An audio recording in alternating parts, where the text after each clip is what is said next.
How to send SD photos and videos in WhatsApp. Hi everyone, this is Kate and welcome back to another video. And on today's video, we will learn how we can send high quality or SD photos and videos on WhatsApp. So without further delay, let's get started with this video. First of all, open up WhatsApp in your device. Tap on the three dot icon at the top right and here tap on settings.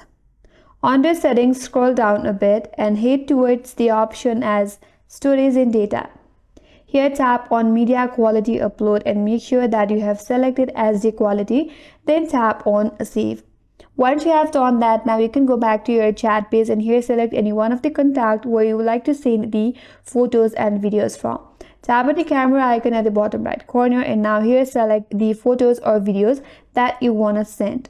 Once you select it, navigate to the menu bar at the top. There is an option for SD. Make sure the SD quality is selected and here tap on SD quality.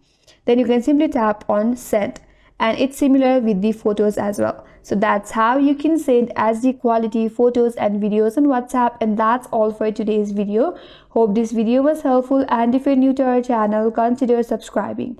Thanks for watching and stay tuned for more videos.